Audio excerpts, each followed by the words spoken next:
মুখ্যমন্ত্রী প্রতিশ্রুতি দিয়েছিলেন 15 দিনের মধ্যে চার্জশিট পেশের। শেষমেশ তা পেশ হয়েছে 22 দিনে। কিন্তু 9 জনের বিরুদ্ধে অভিযোগ ওঠা সত্ত্বেও প্রাথমিকভাবে চার্জশিট পেশ হয়েছে 6 জনের বিরুদ্ধে।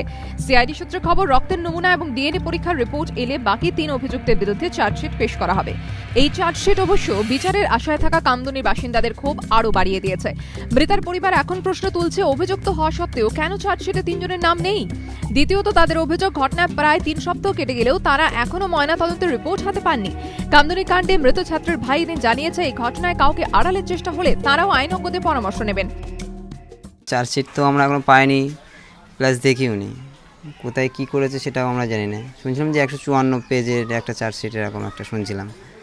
তবে আমরা যখন চার্জশিট দেখবো, কোনো একটা উকিল নিয়েই আমরা দেখবো চাপা দেওয়া হচ্ছে কিনা বিষয়টি, সেগুলো একটু দেখতে হবে। পুলিশ জানে সম্পূর্ণ 3 জনের কি চার্জশিট দেয়নি, কি বৃত্তান্ত, সে সিআইডি কিংবা পুলিশ জানে। বিচার চেয়ে মুখ্যমন্ত্রীর কাছ থেকে সিপিএম মাওবাদী তকমা পেয়েছেন টুম্পা, মৌসুমী কয়ালরা, কিন্তু তাতে প্রতিবাদ দমে যায়নি। চার্জশিট নিয়ে একই প্রশ্ন তুলছেন তারাও।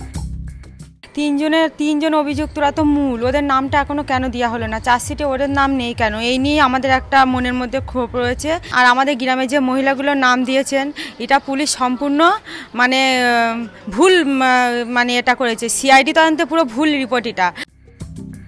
চাকরি নয়, টাকা নয়, মৃতার পরিবার শুধু চেয়েছিল মেয়ের উপর নৃশংস অত্যাচারের যথাযথ বিচার, অভিযুক্তদের শাস্তি।